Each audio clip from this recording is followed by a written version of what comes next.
जरा सोचिए, अगर आपके अपनों की जिंदगी किसी के लालच का शिकार बन जाए। एक अस्पताल जहां बीमारियों का इलाज होता है, जिंदगी को बचाने की कोशिश की जाती है, लेकिन क्या हो अगर यही जगह, जो विश्वास और उम्मीद का दूसरा नाम है, आपके साथ धोखा करने लगे।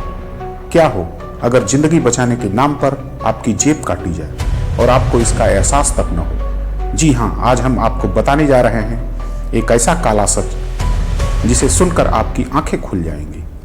अस्पताल में कैसे गरीब और जरूरतमंद लोगों को लूट का शिकार बनाया जाता है, कैसे एक बीमारी का बहाना बनाकर आपके साथ ऐसा धोखा होता है जिसे आप समझ भी नहीं पाते। इस वीडियो को अंत तक देखिए, क्योंकि इसमें हम सिर्फ आरोप नहीं लगाएंगे, बल्कि आपको बताएंगे वो तरीके, वो चालें जिनसे ये बड़े बड़े अस्पताल आपका भरोसा तोड़ते हैं।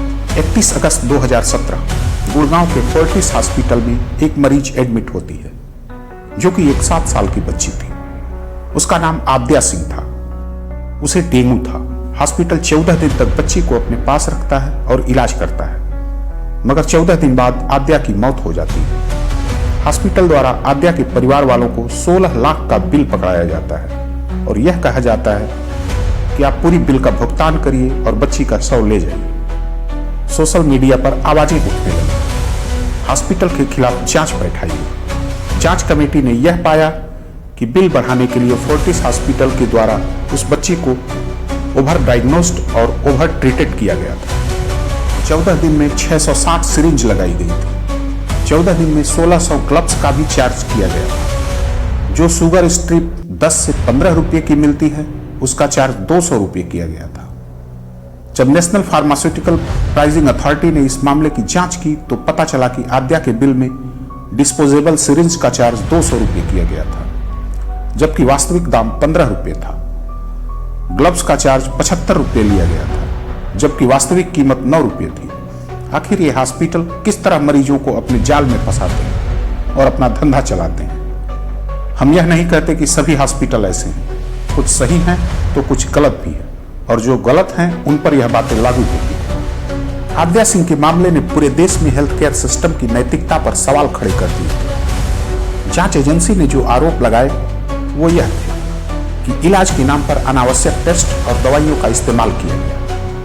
यहां तक कि अस्पताल ने महंगे ब्रांड्स की दवाइयां और उपकरणों का उपयोग किया, जबकि सस्ते विकल्प उपलब्ध थे। 16 लाख रुपए के बिल में कई ऐसी चीजें शामिल थी जिनका इलाज से सीधा संबंध नहीं था।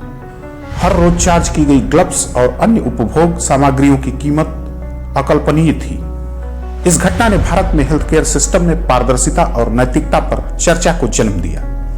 इस केस के बाद कुछ हेल्थ केयर नीतियों को संशोधित करने की मांग उठी, लेकिन निजी अस्पतालों की बिलिंग और मरीजों के अधिकारों से जुड़ी समस्याएं अब भी कायम हैं। आद्या सिंह केस एक उदाहरण है कि कैसे भारत में निजी स्वास्थ्य सेवाएं मुनाफे के लिए मरीजों के जीवन और उनके परिवारों के विश्वास से खिलवाड़ करती हैं। अस्पताल और बीमा कंपनियों के बीच कई बार ऐसे घोटाले होते हैं जिनमें मरीजों या बीमा धारकों को ठगा जाता है। अस्पताल इलाज के नाम पर जरूरत से ज्यादा टेस्ट और महंगे इलाज दिखाते हैं। बीमा कंपनी से ज्यादा पैसे वसूलने के लिए फर्जी या बढ़ा चढ़ाकर बिल बनाए जाते हैं। मरीजों को ऐसी सर्जरी या इलाज के लिए मजबूर किया जाता है जिसकी जरूरत नहीं होती।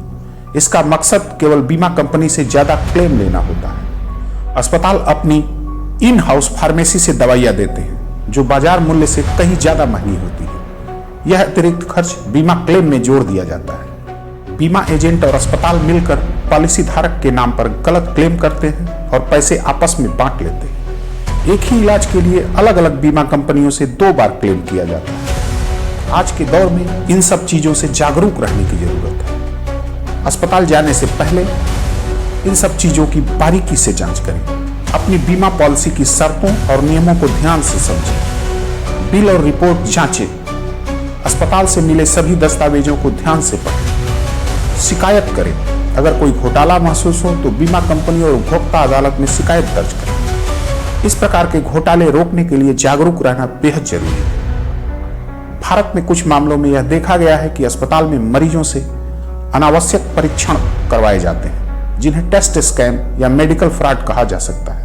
ऐसे मामलों में मरीजों से उनकी जरूरत के बिना अतिरिक्त खर्च करवाया जाता है। कुछ अस्पताल और लैब्स मुनाफा बढ़ाने के लिए गैर जरूरी टेस्ट की सिफारिश करते हैं। डॉक्टर और लैब के बीच कमीशन आधारित समझौते हो सकते हैं। मरीजों को यह नहीं पता होता कि कौन सा टेस्ट जरूरी है और कौन नहीं। वे डॉक्टर या अस्पताल के सुझाव पर निर्भर रहते हैं। कई बार अस्पताल बीमा कंपनियों से अधिक पैसा वसूलने के लिए अनावश्यक टेस्ट करवाते हैं। कुछ जगहों पर स्वास्थ्य सेवाओं को व्यवसाय की तरह देखा जाता है, जिससे मरीजों का शोषण होता है। यदि आपको लगता है कि आप किसी टेस्ट स्कैम का शिकार हुए हैं, तो आप स्थानीय स्वास्थ्य प्राधिकरण, कंज्यूमर कोर्ट या सरकारी हेल्पलाइन नंबर पर शिकायत दर्ज करवा सकते हैं। भारत में प्रेगनेंसी और डिलीवरी के दौरान कई बार मरीजों को धोखाधड़ी का शिकार बनाया जाता है। इसका उद्देश्य अस्पतालों और डॉक्टरों के लिए अधिक मुनाफा कमाना हो सकता है। नॉर्मल डिलीवरी की जगह सीजर डिलीवरी, जिसे सी सेक्शन कहा जाता है, करवाना एक आम स्कैम है।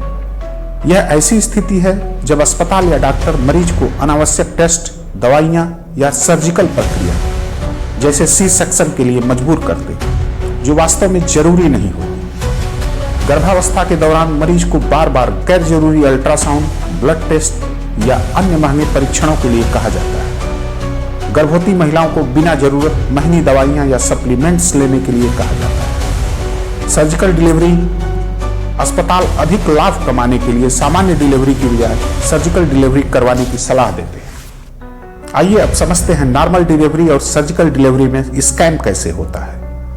नॉर्मल डिलीवरी यह एक नेचुरल तरीका है। इसमें खर्च कम होता है और रिकवरी तेज होती है। कई बार डॉक्टर झूठी जटिलताओं का हवाला देकर नॉर्मल डिलीवरी से बचते हैं। सर्जिकल डिलीवरी यानी सी सेक्शन यह तब किया जाता है जब मां या बच्चे की सेहत को खतरा हो, पर कई बार अनावश्यक रूप से डॉक्टर इसे करने की सलाह देते हैं, क्योंकि सर्जिकल डिलीवरी का खर्च सामान्य डिलीवरी से 2-3 गुना अधिक होता है। सामान्य डिलीवरी में समय अधिक लगता है, जबकि सर्जिकल डिलीवरी जल्दी हो जाती है। आपको डॉक्टर द्वारा झूठी वजहें बता दी जाती है, जैसे कि बच्चे का सिर बड़ा है, एम्बिलिकल कॉर्ड बच्चे के गले में लिपटी हुई है, या मां की उम्र अधिक है, या प्रसव में देरी से खतरा हो सकता है। इस तरह से मरीज को डराया जाता है। ऐसी स्थिति में अगर आपको डॉक्टर सर्जिकल डिलीवरी की सलाह दे रहे हैं, तो किसी अन्य डॉक्टर से भी सलाह लें। डॉक्टर से सवाल करें, नॉर्मल डिलीवरी क्यों संभव नहीं है, यह स्पष्ट रूप से पूछें और प्रमाण के साथ अल्ट्रासाउंड रिपोर्ट मांगें। शुरुआत से ही डॉक्टर के साथ डिलीवरी का प्लान बनाएं और इसे नियमित रूप से अपडेट करें। यदि आपको लगता है कि आपके साथ धोखाधड़ी हुई है, तो शिकायत दर्ज करें। गर्भावस्था एक प्राकृतिक प्रक्रिया है और अधिकांश मामलों में नॉर्मल डिलीवरी संभव होती है। अस्पताल या डॉक्टर की सिफारिशों पर आंख मूंद कर भरोसा करने से बचें और अपनी सेहत और अधिकारों के प्रति जागरूक रहें। कुछ डॉक्टर या अस्पताल मरीजों को बिना जरूरत सर्जरी करवाने के लिए मजबूर करते हैं। इसका मुख्य उद्देश्य अधिक पैसा कमाना होता है। यह एक गंभीर समस्या है, जिससे मरीजों का स्वास्थ्य और धन दोनों प्रभावित होता है। कैसे होता है यह स्कैम? डॉक्टर किसी सामान्य समस्या को गंभीर बताकर सर्जरी की सलाह देते हैं, जैसे मामूली पेट के दर्द को अपेंडिक्स की समस्या बता देना। मरीज को डराया जाता है कि सर्जरी न कराने पर जान का खतरा हो सकता है। अगर सर्जरी नहीं की गई तो हालत बिगड़ जाएगी। मरीज को भ्रमित करने के लिए ऐसे मेडिकल शब्दों का इस्तेमाल किया जाता है जो उन्हें समझ में न आए। बीमा कवर का फायदा उठाने के लिए भी सर्जरी की सलाह दी जाती है। जैसे उदाहरण के रूप में सीजर डिलीवरी सामान्य डिलीवरी संभव होने के बावजूद सर्जरी की सलाह देती है। गठिया या घुटना बदलने की सर्जरी, बिना जरूरत के घुटने का ऑपरेशन किया जाता है।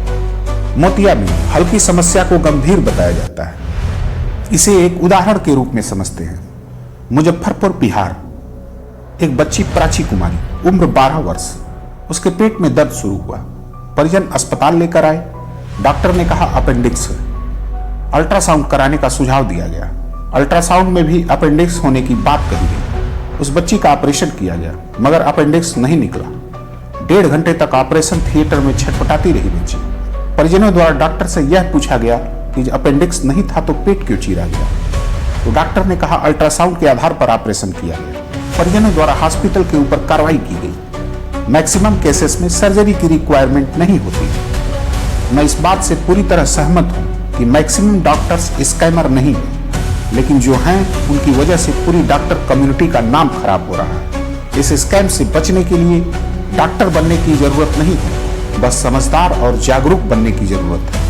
धन्यवाद।